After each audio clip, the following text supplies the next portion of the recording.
What's up, YouTube? It's your main man, AB the Hero, back again with another video. And today, man, I wanted to answer this question that I've been getting asked a ton nowadays. What's going on with the JBA? Is it dead? Let's talk about it.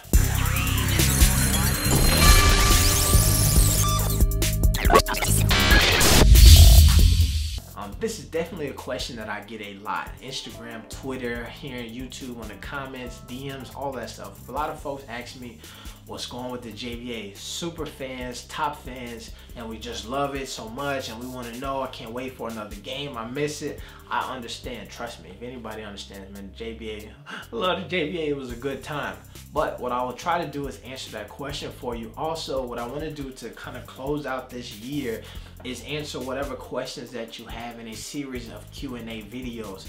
On the community tab on this channel, I've made a post about, just ask me whatever questions. I want to make some videos about it. I think that this topic is big enough that I really wanted to give it its own video per se. So I'll have some more videos and some Q&As coming out hopefully before the end of this year, and not even just to close out this year and kind of talk a little bit more about the JBA. But let's get into this. Is the JBA dead? Now, it's understandable why folks would have that question to ask in the first place.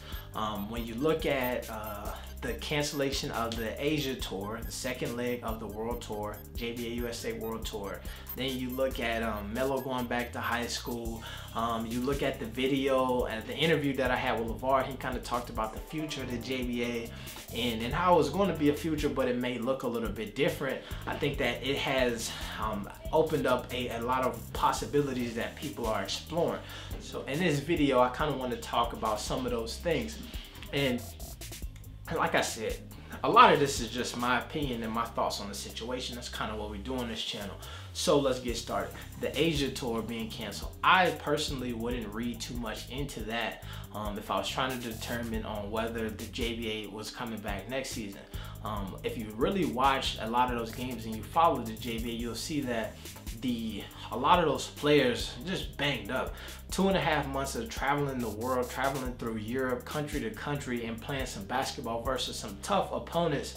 Just left it was a marathon for a lot of those guys.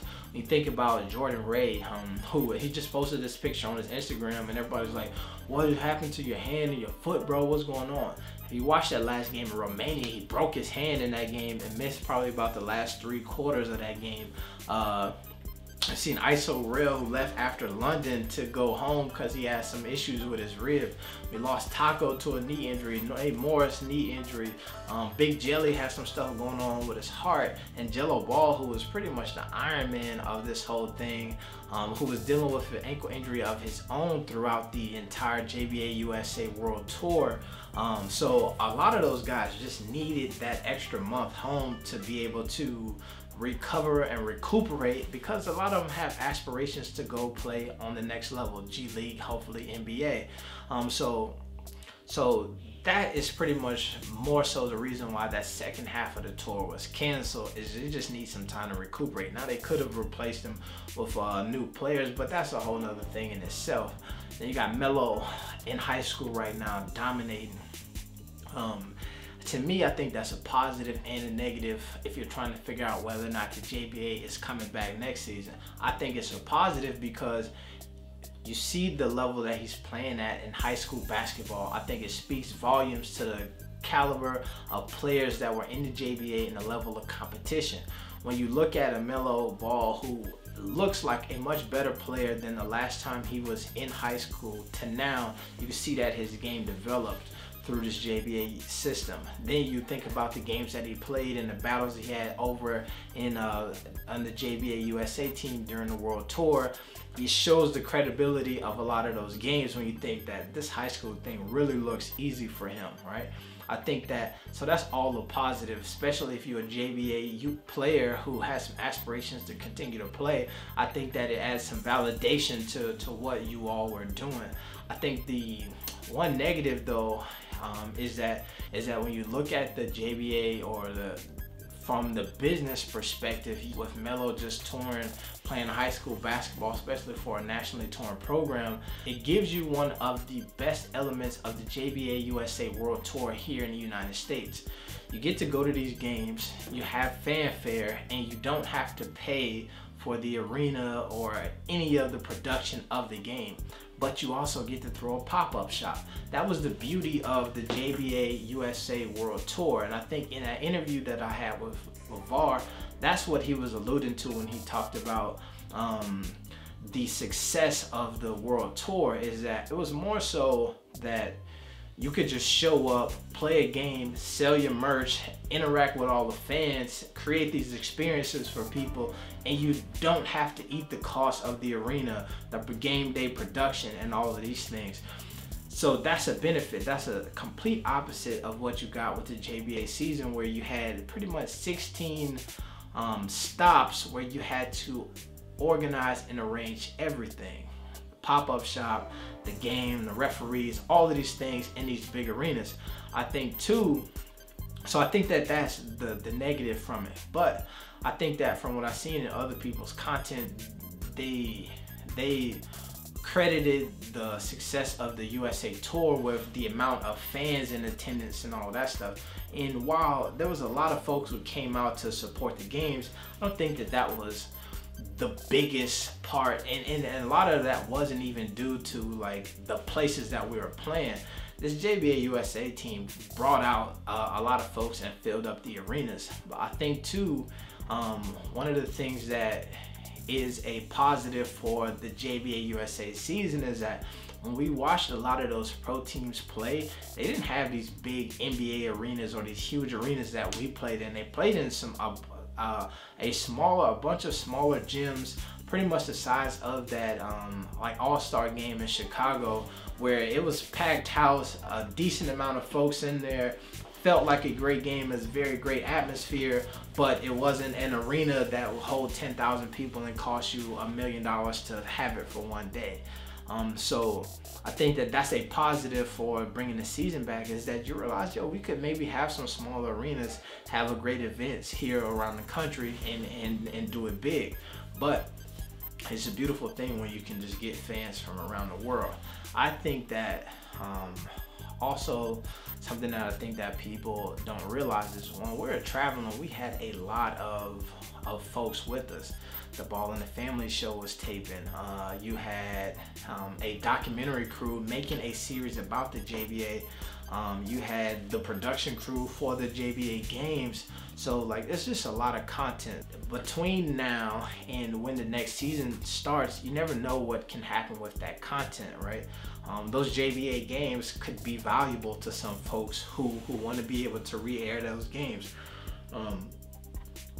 With the docu-series, somebody could want to pick that up and continue it, so that may make the JBA continue. And then I think that the beauty of the Ball in the Family show is that it will give the JBA the one thing that I felt like is really what hindered it from being a no-brainer for season 2, and it's the social capital of the players.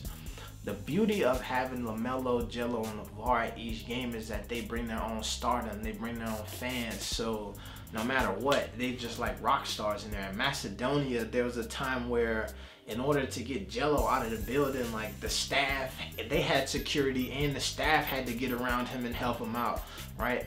And I think that what was missing is that, and we've seen this also with Keezo Brown in Chicago, some of the biggest games and biggest turnouts were the LA Ballers games, and then that game in Chicago where the city of Chicago came out and showed out for Keezo Brown. But I think that when you look at the other players, I think the biggest social growth that we've seen is maybe Jordan Ray, who probably is up to about 20,000 followers on Instagram and stuff like that.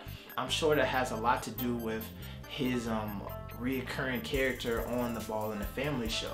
So I think that once these episodes start to air, showing the players who are in the JBA USA and their experiences, hopefully their social capital builds, and then that gives them enough clout to be like, even if Melo decides to continue playing high school basketball, graduate, go to college, go to the G League, if Jello follows him to the G League or goes to the G League or plays in the NBA, you still have this group of players who have some social clout and enough notoriety that if we showed up in an arena somewhere, that people would want to come out and see them. And I think that that is the thing that I would, if I was to give you all a to-do, is to, it's obviously too late to go buy a ticket to a JBA game. It's too late to it's not too late to really watch the games and comment and all that stuff, but go out, man, follow those players on their social media accounts, show them some love, and let them realize that the fans are really behind the league. Because that's what the thing is,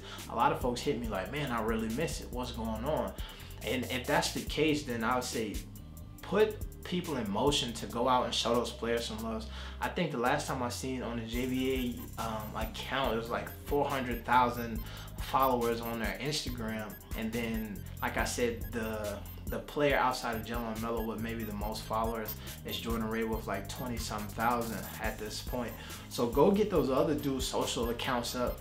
Let folks know that, yo, if Curtis Hollis, ISO Rail pull up in my town, I'm coming to see him in the game because I mess with them.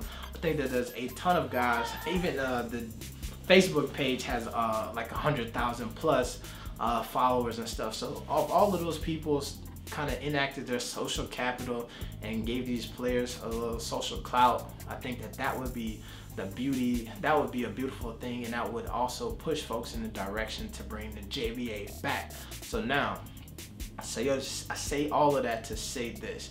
Do I think the JBA is dead? I don't know. I think that when you really look at how fast the brand moves and how they come up with new ideas and enact them, I think that it could have been dead yesterday, but in a week from now, it could be back. You know what I'm saying? I think that it could be like, hell yeah, we doing it again. And then in a month from now, it could be like, look, some other shit came up, it's a better opportunity, we gotta roll with it. And so I think that that's my answer to that question. I'm not sure. I would say, from what I understand and what I've been told, or from that one video I had, is that it's a high probability that it will come back, but it may not look the way that it did last year. I think that if they do it, it would be dope, because I think that the JBA has its own cult-like following.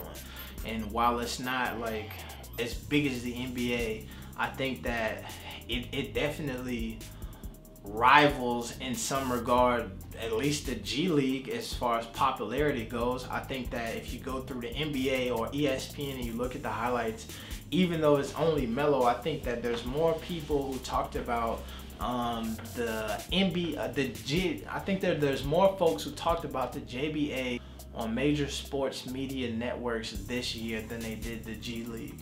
And I think that that says something about the JBA. And I think that also when you think about the rule changes, you can't really have a conversation about the G League and its rule changes without bringing the JBA up as well. So all of that stuff is interesting, and to me it pushes the thing of, man, bring the JBA bring the JBA back. But I'm not sure, man. But it's your main man, Abe the Hero. We out. Peace.